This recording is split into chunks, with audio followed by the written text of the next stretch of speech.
Hello, everyone. I'm Linda Marsanico. Welcome to the A Train to Sedona broadcast. Now, the A Train to Sedona is also the name of a book I wrote, a memoir about my journey to love and compassion. I wrote it in the hope that my journey could inspire yours to make it easier. You can purchase a signed copy of my book at lindamarsanico.com on Buy the Book page. You can also buy it at retail and bookstores. Let's remember that in New York City, the A train is an express train, so hop on board. I have a free gift for you, the cheat sheet for high vibration living, which has 7 tips on how to raise your vibration. An example is tip number 1, stay in the present moment. Learn how to get to that wonderful now place.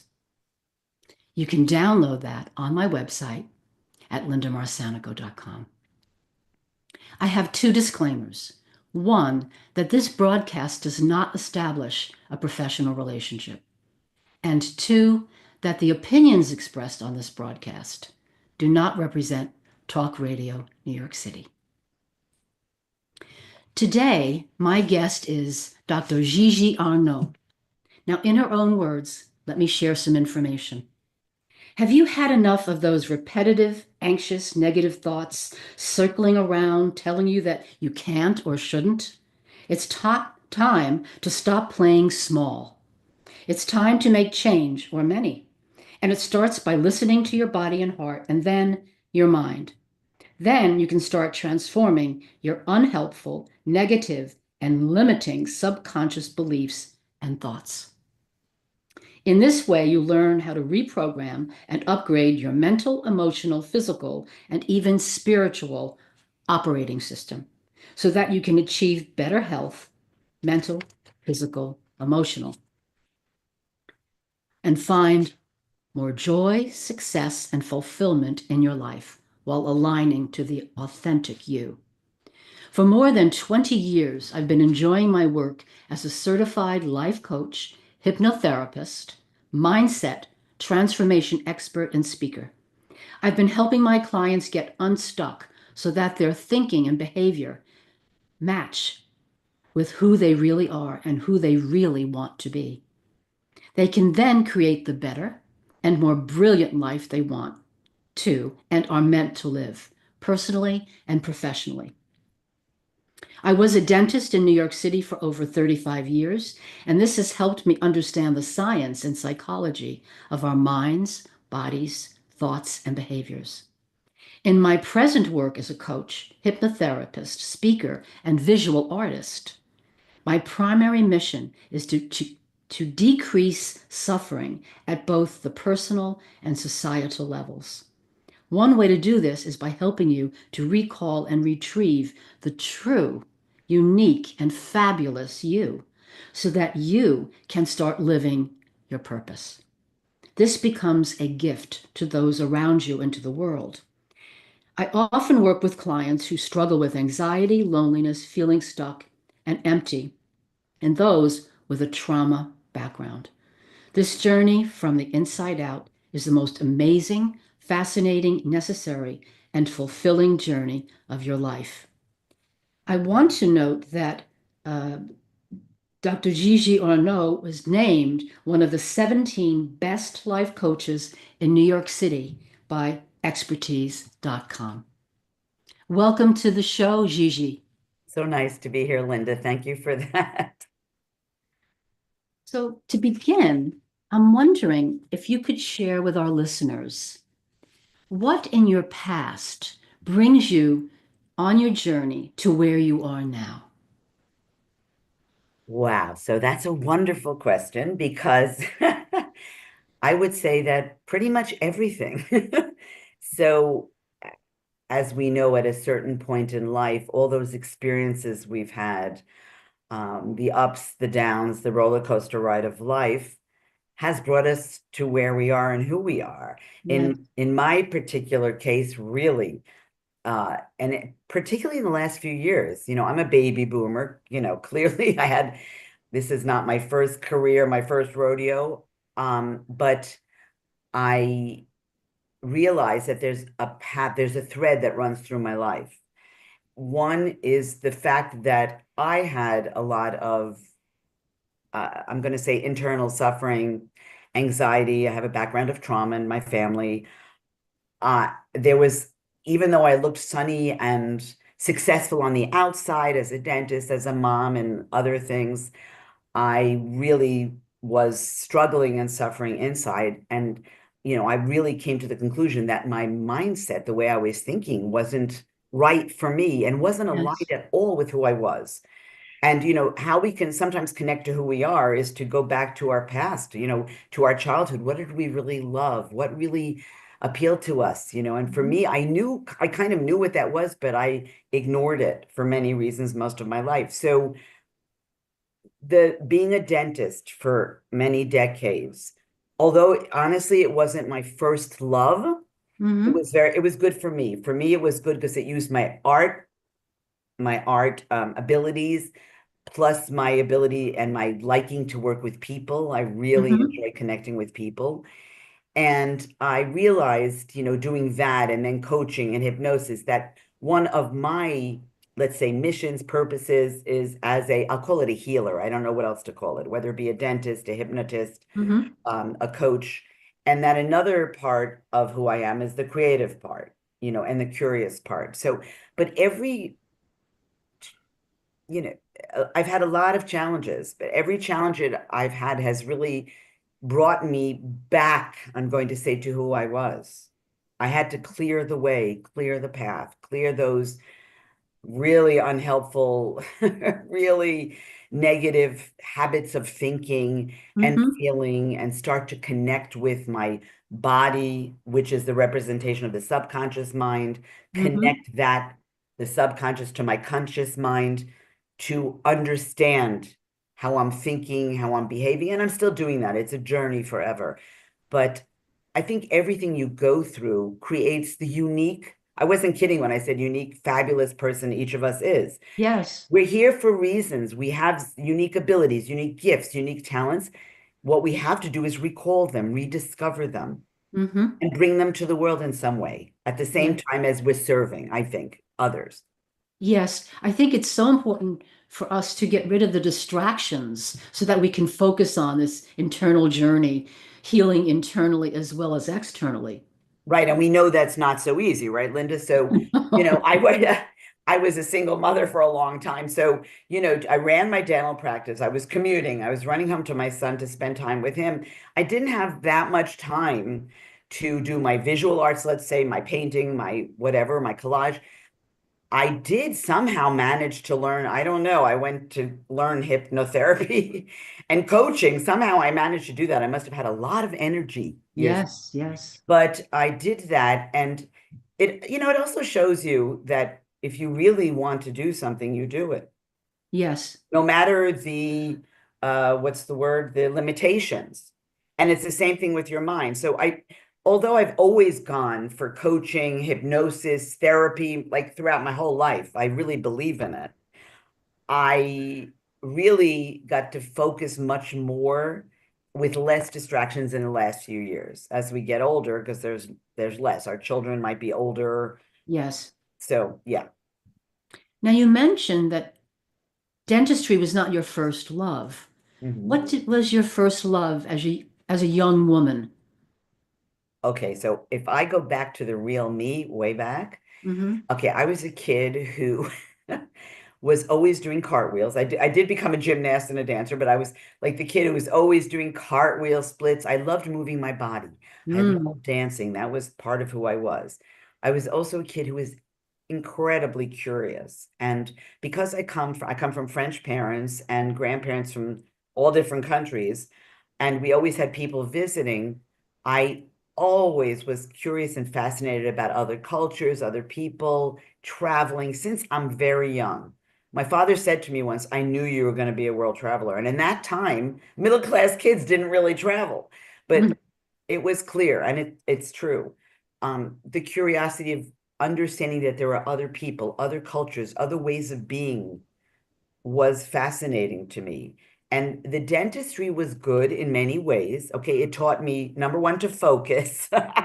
because I can be all over the place. I'm very curious, but that's a good thing it taught me. It taught me to relate to people and their fears, because let's be honest, a lot of people fear going to the dentist. And it taught me to have other ways of behaving. Like I learned hypnotherapy. I learned breathe, I taught my patients breathing. I put music on. I learned how to joke. You learn behaviors that help people.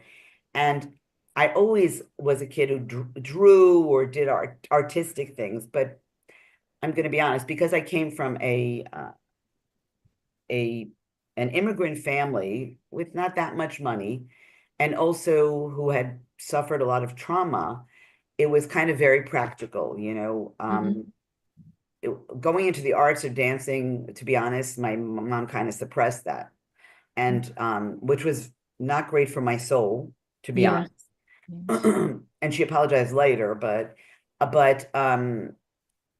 that's the way things were. And it's not that they told me to become a doctor, dentist, a lawyer. No, that was me later on, and that's a funny story.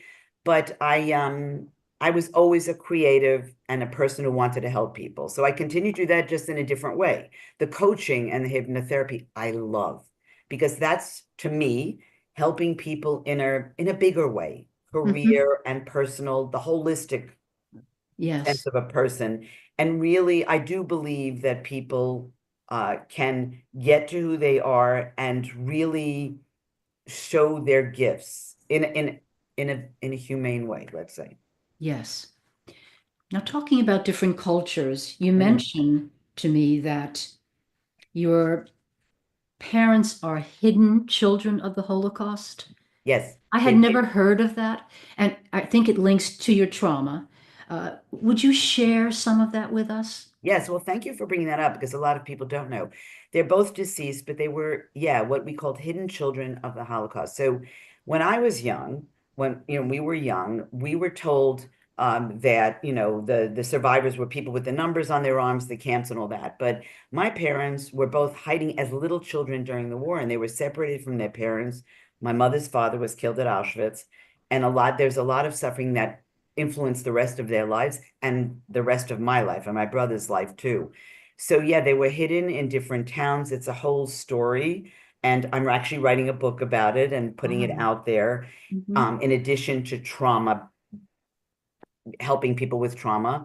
But it clearly was a big trauma for them, and then came down to us. And we realized later on that people who were hidden children or ghetto survivors or whatever were all survivors. And we, the second generation, they call us 2G, we're the first group that was kind of experimented on as for trauma. Dr. Rachel Yehuda did her Oh, learning with us, with our group, 2G. And, it's not a group or a club you want to be a part of necessarily, because we're yes. kind of one of the most traumatized groups of children, Mhm. but it's great to understand.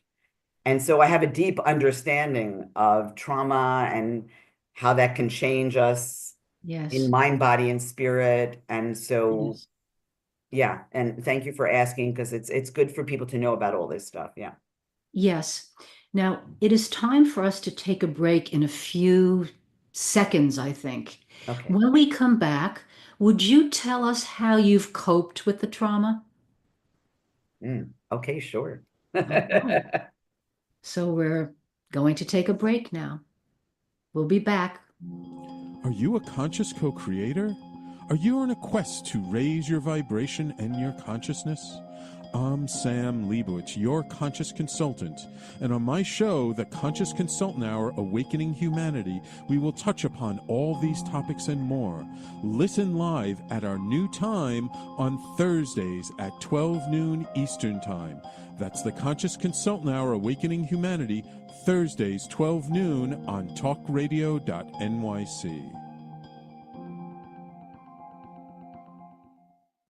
Are you a high-achieving, growth-oriented leader? Are you interested in developing your authentic leadership while creating a healthy, inclusive workplace? Hi, I'm Dr. Mira Brancu, host of The Hard Skills on talkradio.nyc at 5 p.m. Eastern on Tuesdays, where we discuss how leaders develop the hard skills needed to make a greater impact. We interview experts, have live coaching, and tackle these challenges. Listen to The Hard Skills on Tuesday at 5 p.m. Eastern on talkradio.nyc. You're listening to Talk Radio NYC. Uplift, educate, empower.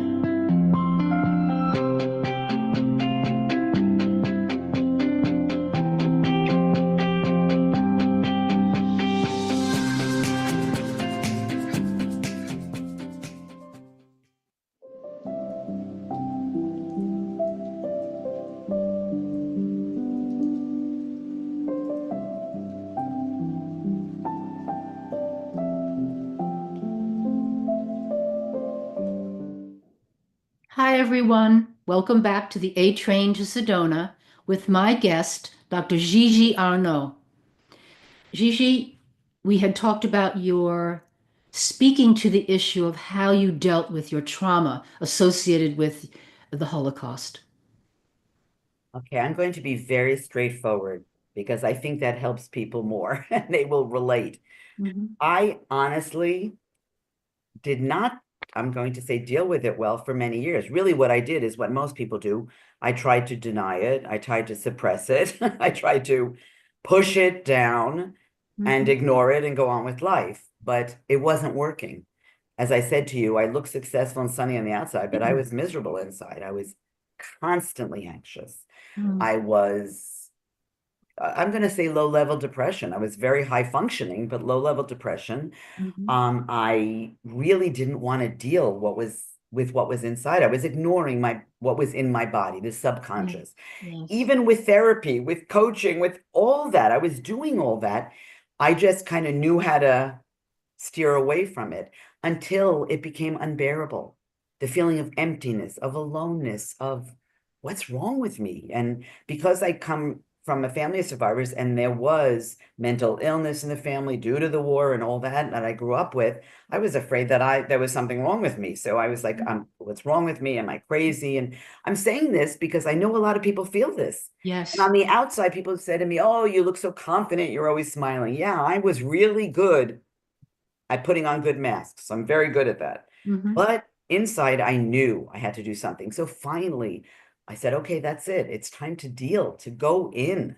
And so I did. I really kept on with coaching, kept on with therapy, really tried to get down into the pain that was really there, which is really very difficult to deal with. Yes. When you're dealing with something like the Holocaust or another kind of genocide, real genocide, by the way, you're it's it's it's unfathomable, the kind of suffering and pain, and you don't want to burden your parents more because the horror, or some of it you knew, Yes. and you didn't want to burden them. On the other hand, you think there's something wrong with you and what's with me. So it Mhm. was very difficult. And I finally, and my mom died kind of young, so I finally, really got to work on dealing with it and my anger toward them and my, a lot of the stuff that wasn't normal, that you think when you're growing up, it's like everybody's like this. I knew they weren't. Besides Yes. that, my parents were French, and we're the only ones, I was raised in Long Island neighborhood, the only ones who spoke French. Everybody else was from Brooklyn and the Bronx, basically. Mhm. Besides that, we had a lot of languages in our family, and I knew there was something really dreadful that happened to our family. It was different. It was a chaotic house, a lot of screaming, a lot of anger, a lot of Mm. sadness, and really, I don't know how to, it's hard to express, It was more issues, trauma. More but trauma. really trauma, like high tension level. Yeah. And it took me years. I'm still, to this day, I always have to be regulating my nervous system. Mhm. I definitely had a dysregulated nervous system, probably still do for most of my life. I think a lot of the trauma, I think over time, the being in a survival state and anxiety causes problems in your body. I happen to have very severe osteoarthritis. Mhm. So I think that I have a feeling that's related, It would seem to be. and I'm saying that because I want others to learn that it's not an easy journey. It's an amazing journey to go on a healing journey, but it's a challenging one. It's a Yes. real up and down. You Mhm. have to be ready for it. And I'm there for you. Linda's there for you. Other people are there for you. But Mhm. go on it, because without it, you can't. It's very difficult for people who've had trauma like I have to get back to the authentic us. It Yes. took me decades. I can't tell you, even though my body may not be as strong as it was, I feel so much better emotionally, mentally. I'm finally who I am. I'm doing what I'm meant to do. I'm living the life that I'm meant to live, even though it's different than other people's. I Mhm. always felt I had to fit in. So there's a lot there, but I would encourage people, as hard as it is, get partners, trusted partners who can go with you on this journey Mm. and get on it, because there's nothing better, really, really, nothing better than becoming the authentic you and sharing who you are with the world. It's just peace It and is. joy and whatever. And that has to do with the present moment too that you were talking about. Absolutely. And it's quite a prize after, I think it's important to keep one's eye on the prize Well, but it's never, going yes, through. but I want to clarify that, because people think, oh, you hit the prize and you're done. No, no, Oh, no, no. It's not just one like ring on the carousel that you pull. No, you're hitting prizes all along. And yeah. you have to, this is what I tell all my clients. The first exercise I teach them is patting yourself on the back. Why? You pat yourself on the back because our negativity bias in our brain, this is an antidote. You're telling yourself, good girl, good boy, you did it. You did this next step. You did this better thought this time. Responded differently this time. Good for you. It also allows you to smile, which what? It activates your vagus nerve, which is part of the parasympathetic nervous system. Beautiful. Rest and digest calms your body, which then calms your mind. It's Mhm. all related, but there's not one prize. The prize is you become yourself. Yes. You feel peace. You don't have that constant anxiety. You Hmm. don't have that constant survival thing. It's, it's, there's nothing better. And then to be and do who you really are, it's wonderful. Really, this is a lifelong journey. Lifelong till the end.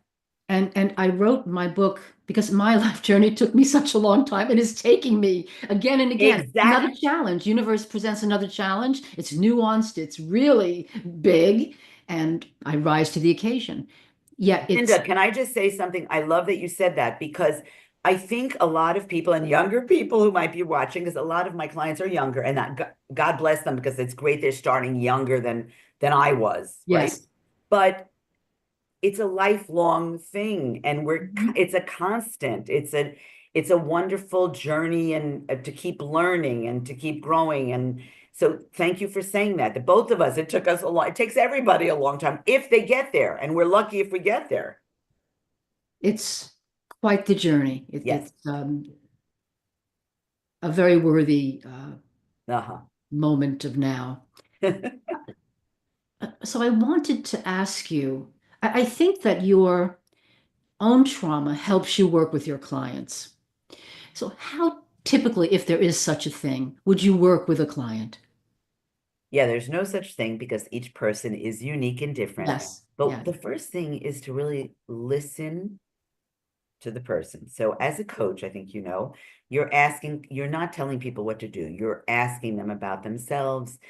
I go into their history a bit, mental, emotional, physical, all that. And I'm listening to them and questioning them. And what I'm really doing, and you know this, is listening to what they're saying in a deeper way.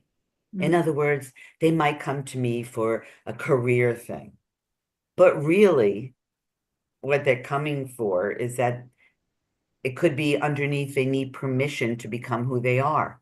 Mm-hmm. Mm-hmm. And I can give them that in certain ways. My experience, it's not only my experience, because I have studied, I'm a good student, so I Mm-hmm. learn things properly. I studied coaching, I studied hypnotherapy. I'm constant learning about neuroscience, psychology, trauma work. I don't take it lightly. I'm very aware of my boundaries, as I was as a dentist, because it's Mm-hmm. healthcare. It's, the human mind and body. It's quite important. But I think with my clients, what I'm creating is a safe space and an honest space. I'm very straightforward. They can ask me or say anything they want. They can behave how they want. We can have fun together. We can laugh together. We can cry together, and they can let me know what's been going on. I share with them. And then they slowly but surely start becoming aware with questioning. I give a lot of exercises, a Mhm. lot of tools and tips. And at the end, usually I work with people, I start with 3 months. By the end of that time, they usually have like almost a notebook, a book of a lot of exercises to use in their everyday lives that Yeah. they have to continue, by the way, Linda, to use forever. In other words, you know that repetition, once you Mhm. get your subconscious thoughts and awareness up to your conscious mind, then it's a matter of changing the pathways, right? The neural pathways. How do we do that? By constant repetition, repetition, and practice. So they have to do that. And I'm Mhm. also, they're accountable to me. I have them do things each week. And a lot of them is repeating things, and they'll come back to me and they have to do it.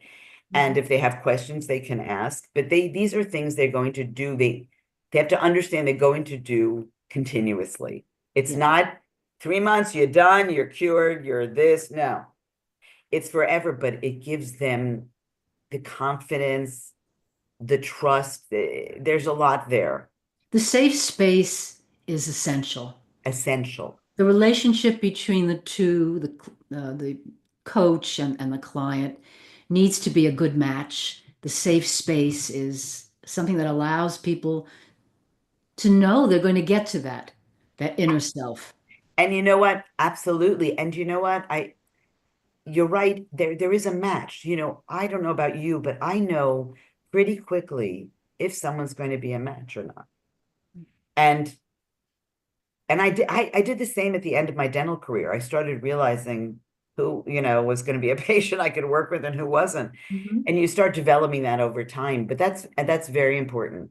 There has to be a trust. And it's interesting. I've noticed that I attract people of all ages, mostly in my domain, 20s, 30s, 40s, mostly women. And often they're interesting immigrants or children of immigrants or foreigners. Now, it's interesting because my dental practice was the same way. I had a lot of French. Okay, I do speak other languages and my name is French, but it's an interesting thing that's what I attract because that's what I really understand Well, somehow your energy is doing the work for you. somewhat. Yes. And your website is lovely.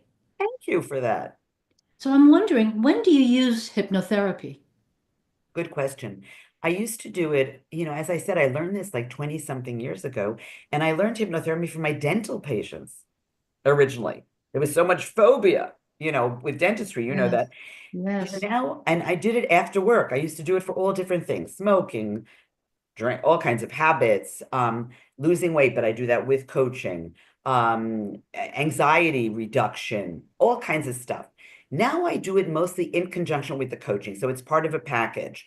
So Mhm. for example, if I'm working with a person and they have in their lives that had a lot of anxiety like I did, then I might do 1 or 2 sessions with them if they want about anxiety reduction. Because Mhm. what hypnosis is, it's really making positive suggestions into your subconscious mind. So it's a kind of kickstart to get something moving into your subconscious, which as we know, can be very, like for me, was very difficult to get in there.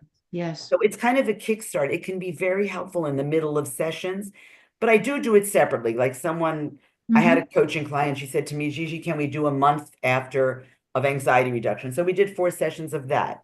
Or sleep, or I wrote a little book about sleep on Kindle called Sleep, Glorious Sleep years ago for my dental patients. So people can find that in Kindle, Amazon, but I I still do it. I do it sometimes separately, but often as part of a coaching and hypnosis program, which is incredibly helpful. I'm sure. We do need to take the break, and when we come back, I'd like to hear about your sleep book. Sure. So let's take a break, and we'll be back shortly.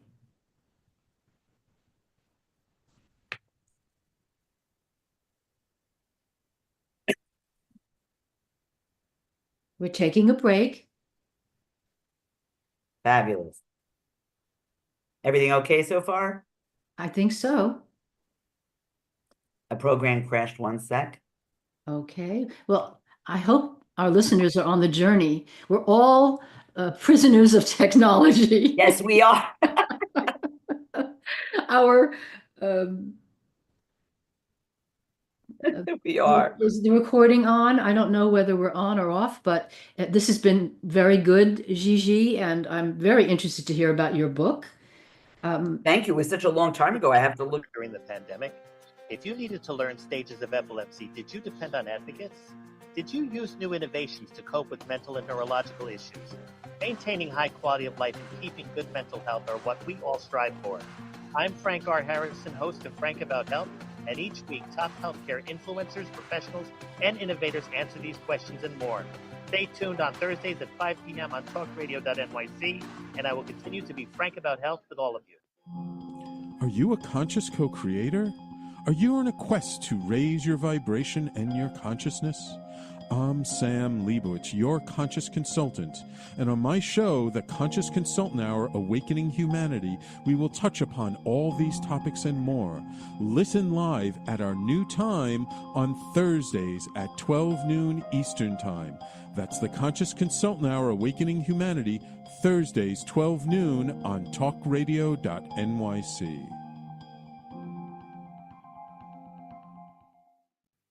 You're listening to Talk Radio NYC at www.talkradio.nyc. Now broadcasting 24 hours a day.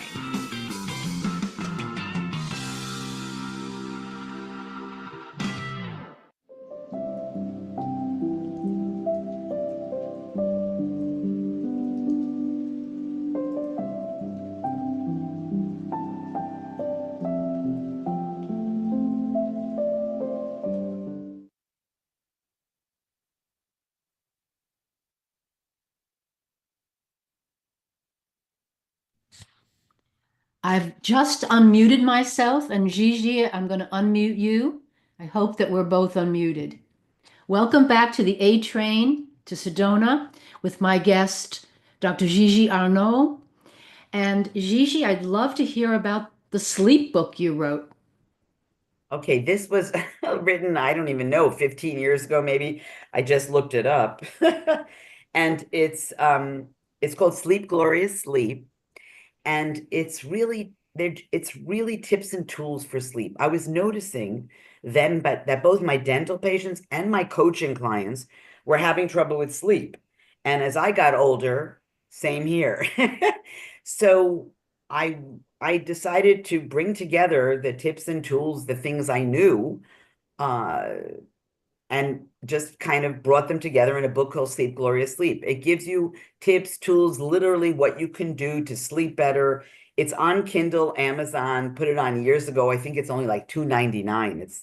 It's on Kindle also. So it's very easy to read. It's good to have by your side. There are things, people still today. It's funny because what I wrote, I don't remember how many years ago, probably 15, it still applies today. Even though, but the phones and the devices have got even more, obviously. It's become, then I said, shut off your screens. But today people are even more addicted, all of us pretty much.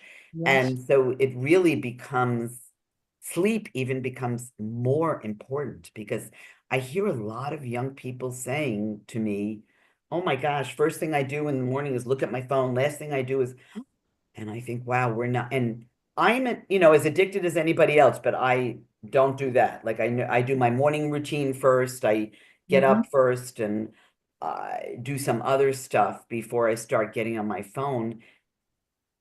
But there are so many things that you're saying are distracting us now. It's so hard for us to just let go and relax and to go into other brainwave states. That's, by the way, what we do with hypnosis or hypnotherapy. We're not sleeping or unconscious. We're just in a different brainwave state, which is nice to be in. Yes, so relaxing. It's a relaxing state that we're in, by the way. It's the same state in trance as the state you are in the second you wake up in the morning and the second you fall asleep at night. So it's very important to let go of these distractions and sleep well. Really important. And sleep can tell us a lot. As you probably know, I write down often my dreams, and there's a good way to understand perhaps what's going on inside. Yes, dreams are gifts. And I wonder if you would put the link for your book in the chat. Well, I have to You can find do it during the next commercial break. break. And if I don't, let me just give you the name of the book now. So, Spell it out for us. because I'm not a tech genius by far, sleep, it's like remember Oliver's Food, Glorious Food? The phrase is a beautiful one. The Sleep. movie, the movie, I must have heard it when I was a kid, Food, Glorious Food. So and for me, sleep is glory. The older you get, the more you love sleep. I'm writing this down and then I'll try to get that you later. Sleep, Glorious Sleep by Okay, that should be enough. on Kindle, Amazon. Yes. Yeah, by But it's easy to read. It's good to have by your night table, by your side. And there are other things I would add now. So you could always like ask what? me What now. would you add now? I would add now more with the to stay, to do your morning routine. I teach people a particular morning routine using mind, body, spirit. Do that first. You don't make the first thing you do getting onto a device or getting off a device. You have to let your mind rest. You have to let your body rest. I would say put your device. I know this is hard. I know it wakes a lot of people up, but if you can put your device in another room, if you Yes. can give yourself time before bed, if you can doing any kind of relaxing, an evening routine or meditation or mindfulness or whatever before you go to sleep instead of devices. In your bedroom, I would say, I always, even in the book, I think I wrote this, there are two things you do in your bedroom, basically, right? Sleep and sex. So basically, if you're doing other things, including devices, I would stay out of your bedroom because it keeps it away from being a peaceful sanctuary.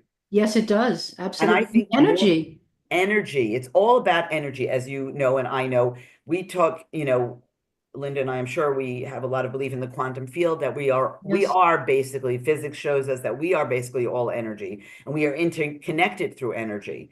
So there's energy coming out of our devices, by the way. Well, that's the thing that's Right. very bad for us. It's very noxious. We think, yeah, I think, yes, and especially if it's used too much. So we have to become aware of that. I Yes. just and just yeah, I feel old-fashioned saying this, and I feel like I'm one of those older people saying this, but we were lucky in a way. We grew up, none of this running around, creating shows, making up ideas. You know what? Our creativity can take a hit if we're constantly on devices. I know I'm doing a workshop on awakening your creativity. Absolutely. That's It needs to be fabulous. awakened. It must be awakened now and I do that a lot with my clients. I work a lot with creativity and creativity, by the way, is not only in the arts, Right. It's because in everything we do. It can it's be. everything. It can be in business, in the way you go about running your family, in the way you go about running your business. Yes, creativity, creativity.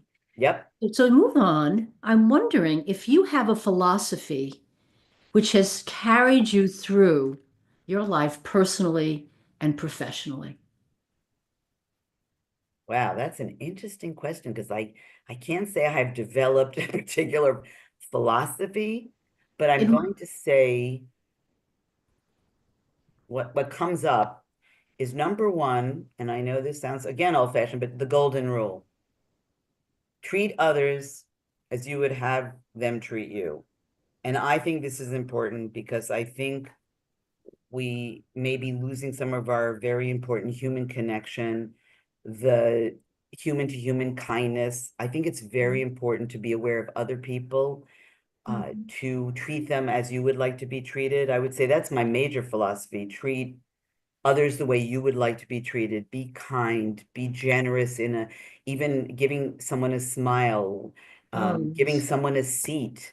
You never know how these little gestures can change a person's day, even their life. You just never know. So I would say that's one thing. Oh, wait, and I also believe I don't like the idea of bigotry and I think there's a lot of that now, and it's upsetting me a lot. And division, again, it's going back to the golden rule. And I would say, most importantly, be kind and have empathy because you never know what others are going through. You never know. And you can be so much of service to others. by just being kind. I think for me, my philosophy is, I know this sounds funny, it's just to keep going. Because in my world and challenges, I had with my family, and then I had some physical stuff. I had a lot of replacements of my joints. And somehow I just keep going and I keep going. I'm like the rabbit, the ever ready. So I think part of it is to keep going because I always feel that there's something more, there's something better, it's a curiosity. I think it's curiosity that keeps me going, actually. And that comes together with creativity, by the way. Yes. When you're curious, you're creative. If you can keep being curious about life. When people say to me, like even during COVID, I'm bored, I'm like, what? I could live till 100, 40 and never be bored. There's so much to learn, so much to be curious, so much to discover. So I would say just keep moving, be curious, open yourself up, be kind, be empathic, and help others along the journey. I think that's part of it too. We're humans, we need connection. Do. Yes. And that's basically it. On the point of curiosity, Albert Einstein said, I don't possess any special gifts. Right. I'm just curious. Yes. Oh, yeah, yeah. He was curious, good IQ, but also curious. Yes, But yes. yes, no, but he's right. And I think that's, and also I think Liz Gilbert said this, the author, to live a creative life, the most important thing is curiosity and not fear. Because living a creative life, and not just in the arts and other things, can be scary because it's different than most other people. It's different than the typical, right, way of life. But being creative being is being a curious being. And I think so being creative is a very important part of us as humans. Well, it's very positive, and it's choosing love over fear. If I'm curious, if I'm moving forward, I have a zest for life. Right. And love is such a powerful vibration. You talk about being kind, smiling. These are bursts of love. Somebody looks at me walking down the street and smiles. I've written about it in my blogs, how it's been uplifting. Yes. And And sometimes life-changing. it has that ripple effect. Yes. I can smile at someone, they might smile at someone else, and so it goes. And It's to be honest, I'm not always perfect with all this, but this is always my intention. Mhm. So this is, I want to get out there that we're not all perfect all the No, time. we make mistakes. Make a lot of mistakes, but this is what I, let's say, look for, strive for. Yes, I too. And in the A Train to Sedona memoir, I write about my failures in not being compassionate and my joys in being compassionate. Mm. It's a challenge. It's, as we said before, a lifelong journey. Yes. Now, I wonder, we have just a few minutes before we break, but we could start to talk about how you maintain your health. Okay. So that's very important. And I'm going to be honest also, as we get older, it takes more maintenance time and energy. And also I've had the joint replacements, that takes even more. So physically, I'm going to talk first physically. So physically, I have to move. I was an athlete. And when you do have arthritis, you do have to move more. So I do Peloton, probably not as much as I should, but I do it. I do Pilates every day. And Wow. that's for core. Well, I have to. It's really for stretching, for core. I have to do that to feel good. I Hmm. walk a lot. I live in New York City, so we in New York City walk a lot, We and do. that's very important. And there's nature. I live right near Riverside Park, so there's nature, and you can walk. I go on trips. I walk. You have to. It's constant, and I probably should do more weight training and stuff like this, but I know I have to make and write it down in my calendar that I have to do these things. I write it down every day. I put it all in my calendar because honestly, I don't want to do it, but I have to do it. I know the That's feeling. physical, emotional. I'm doing something now that's from a book I read by Anna Runkle having to do with complex PTSD, which is what I Can I ask you to hold that thought? absolutely. I want to get back to that book. And what's the name of the book? Oh, I have to get it. It's right here. It is by Anna Runkle. It's called Re-Regulated. Here it is. Re-regulated. We're going to come and talk about after the break this Okay. this book that helps you maintain your emotional. Well, I'll talk about the book and others, but yeah, we'll talk Okay, about we have a lot to talk about. We're off to a break now. it. Hey everybody, it's Tommy D, the nonprofit sector connector, coming at you from my attic. Each week here on talkradio.nyc, I host a program, Philanthropy in Focus. Nonprofits impact us each and every day, and it's my focus to help them amplify their message and tell their story. Listen each week at 10 a.m. Eastern Standard Time until 11 a.m. Eastern Standard Time, right here on talkradio.nyc. Hi, I'm Linda Marcanico. The A Train to Sedona is a memoir about my journey to love and compassion. It's also the name of my new broadcast on Wednesdays at 12 noon. When we are spiritual, we embrace possibilities and ideas, which strengthen our mind, body, spirit, health, and wisdom. On the A Train to Sedona broadcast, I plan to interview guests who embrace these expansive practices. Join us on Wednesdays at 12 noon on Talk Radio New York City. You're listening to Talk Radio NYC at www.talkradio.nyc. Now broadcasting 24 hours a day.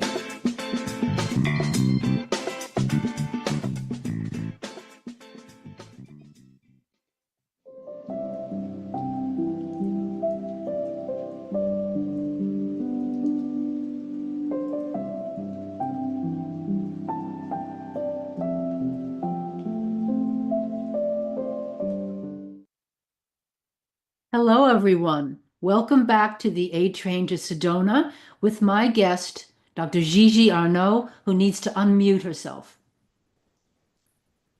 You just Yes, look I at the... do. Yes, you do. Now, we were talking about emotional health, and you talked about re-regulation. Okay, so I talked about physical health. There's emotional, mental health, right? So mental health, I'm going to put it together with emotional, but I'm going to be honest. Physical health is important for mental and emotional health. For example, I was athletic when I was young and a gymnast and a dancer.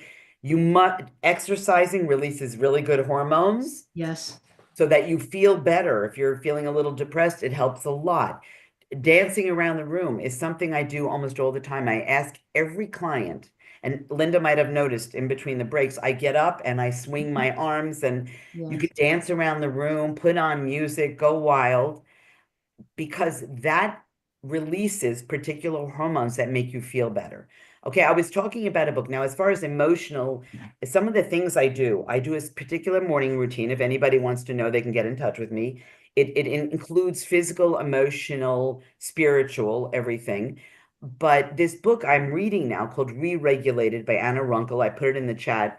It has an exercise. She went through a lot of trauma, complex PTSD, and she writes there's sort of morning pages, a little like The Artist's Way by Julia Cameron, if anybody's Yes. ever done that, which was great. I Yes. used to do that when I commuted on the train.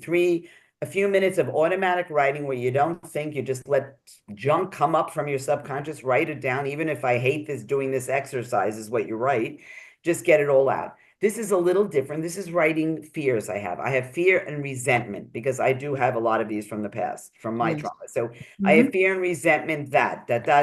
And then you release it. And then you might do meditation or mindfulness after this. She asks you to do it twice a day. Right now, I'm doing it once a day. There's also just another great book I mentioned, Complex PTSD by Pete Walker, if anybody's interested. I found this fascinating.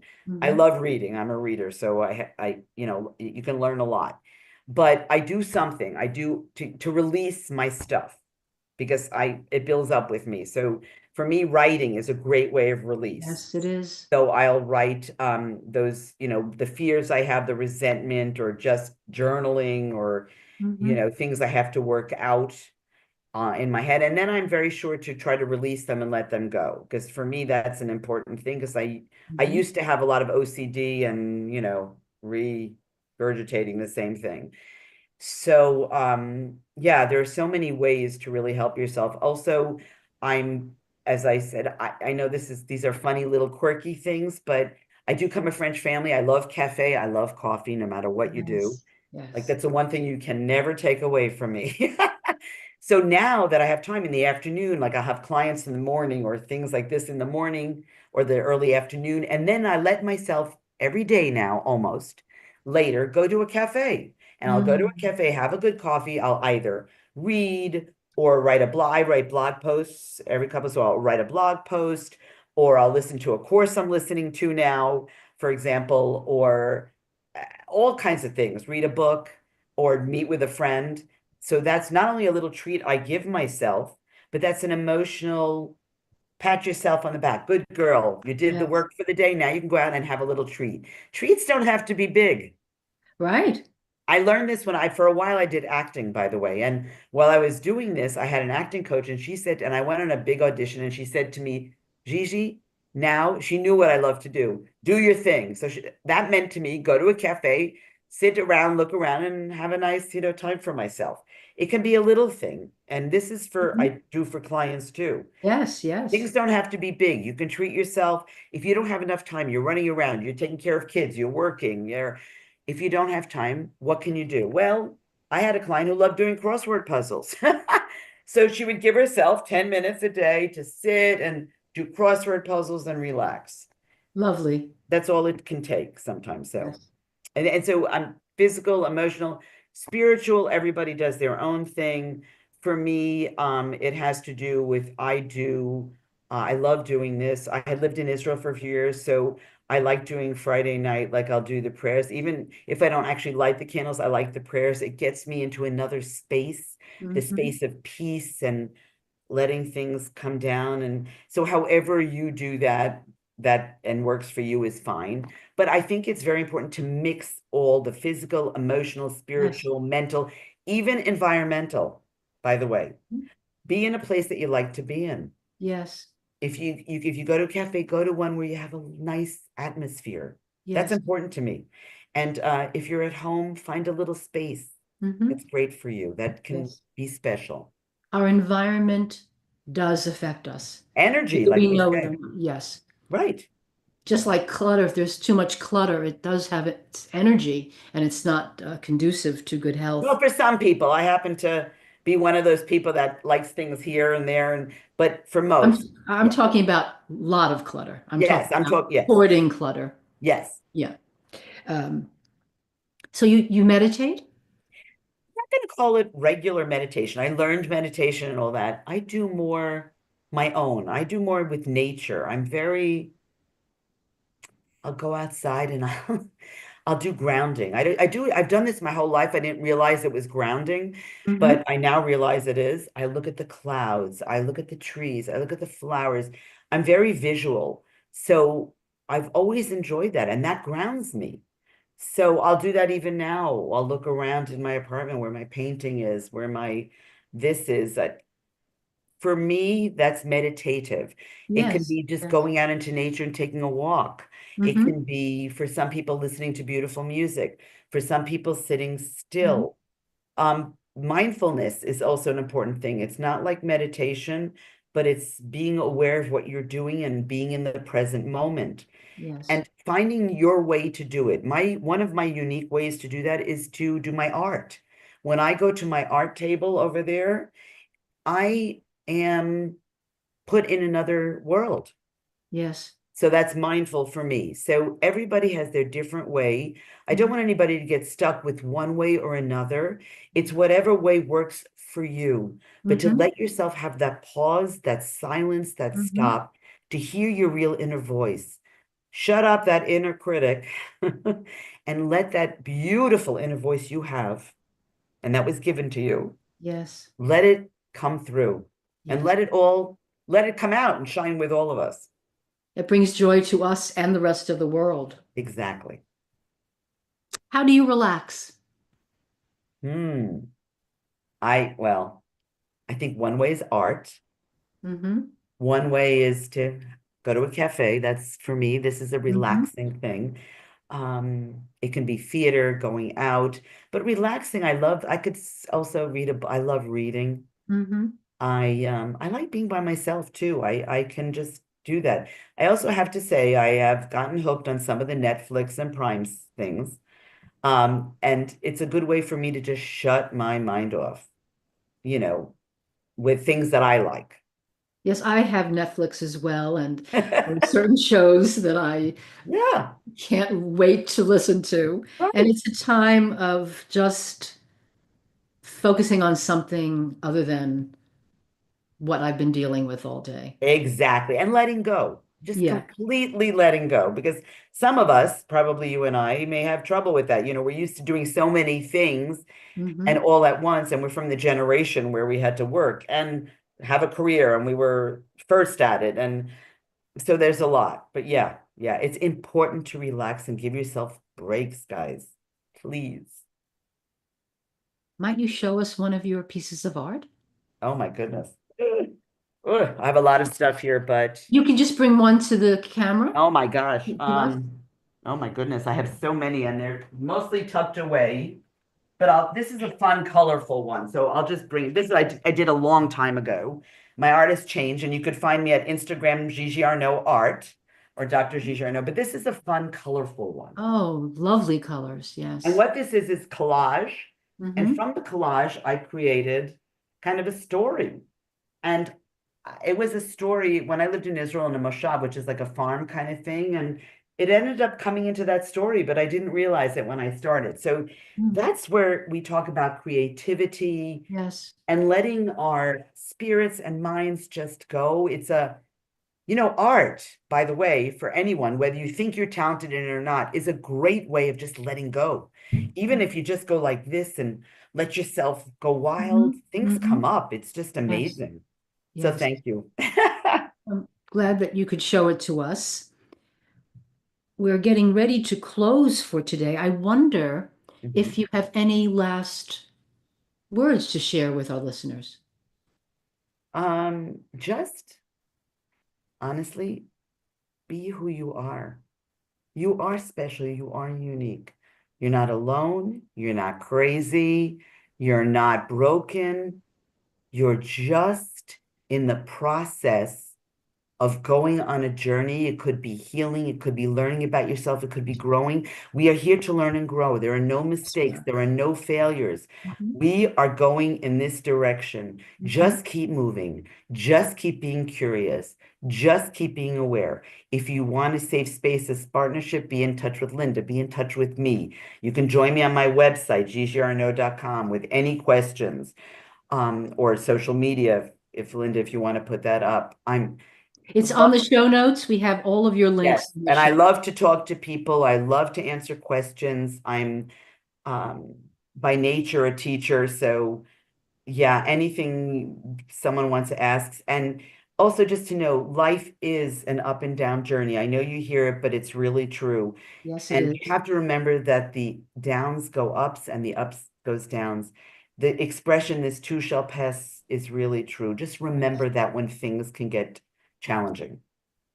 Well, thank you so much for being my guest today, Gigi. What a pleasure, Linda. It has been. I wanted to let our listeners know that next week my guest is Neo Davila, also known as Neo Positivity, who talks about thoughts become things. I'll see you next week. Bye for now. Bye.